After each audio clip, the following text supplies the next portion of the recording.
Сәлем достар, 안녕하세요, 여러분.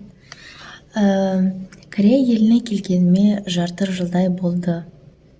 Осы уақытта байқағаным, әр елде өзінің артықшылықтары және кемшіліктері бар. Мен не тегін және артықшылықтарын айтатын боламын. Мұнда тамақ, үй қымбат болғанымен, тегін нәрселер де бар. Оны қазір айтатын боламын.